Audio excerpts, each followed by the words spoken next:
ay patay mali siya. Kala mo ayoko sa'yo na ako nagkakamali. Kapag takot lang talagang mapalapit sa'yo, at baka di nababagay ang katulad ko sa'yo. Dahil hindi ako maporma at hindi rin mayaman, ang mapasakin ka para sa'kin ay kayamanan na hindi pagpapalit sa kahit na ilang babae. Ang mapasakin ka, ako'y lubhang napakaswerte. Kahit na di ko masabing andirito lang ako, naghihintay ng tamang sandali para maalay ko ang alarosas kong pag-ibig na matagal ko nang tinago. Dahil magkaibigan tayo, ang tagal kong sinikreto.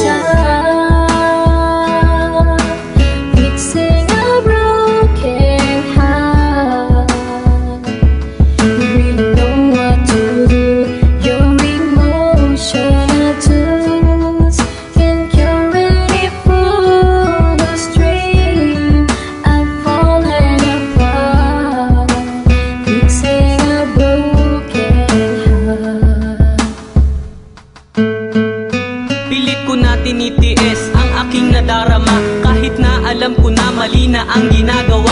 At papano nga kaya, papano ko ito masasabi kung ang katulad mong babae hindi to pwede sa akin? Kasi nga kaibigan mo ako, kung ika'y magmamahal malabo nga maging ako. Pasalamat nga ako nakilala pa kita, kung hindi ka dumating buhay ko'y paano na. At hindi na lang siguro sa'yo pa sasabihin, nang ikaw ay mapasakin di ko na lang babalakin. Babaguhin ko na lang kung kinakailangan, kahit ang turing mo sa'kin ay mabuting kaibigan. Hirap man sabihin ang aking nararamdaman, pilit na lang itinatago at sa awitin itinaan, para malaman mo lang ang aking saloobin, na iniibig kita kahit di mo ko pansin. Nagpapapansin na lang kahit nagmumukhang tanga, baliwala na ang sarili ko, lagi ang inaalala. Segundo, ikaw ang gusto ko na masilayan, sana di na mawaglit itong aking kasiyahan. Gusto kong pumipintig, gusto ipaalam sa'yo, baka ikaw ay mailang at sa akin ay lumayo. At sa mundo na ito, ikaw ang pinapangarap, na makasama ni G1 sa hirap man o sarap.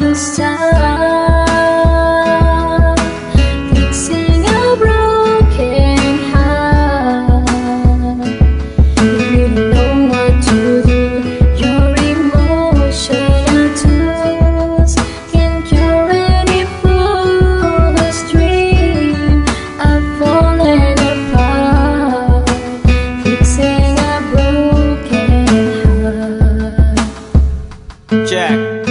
Sa sandaling kausap ka, sa'yo ako'y nahulog. Ikaw ang nasa isip ko hanggang sa pagtulog. Ngunit kaibigan lang talaga tayong dalawa. Nabighani mo ako, girl, ano nga bang meron ka? Gusto ko mapasakin ka, yun lang ang ihilingin. Bibig kasi ng malutong, meron na akong pagtingin. Huwag mo na sanang tanungin pa kung bakit, pag nakikita na kita talagang nakakaakit. Sa ganda ng iyong mata at mahiwaga mong ngiti, mga nasayang ko na oras sa'yo'y bawing-bawi. Ikaw babaeng malandi kaya kita nagustuhan, iibigin kita girl, hindi lang para puntusan.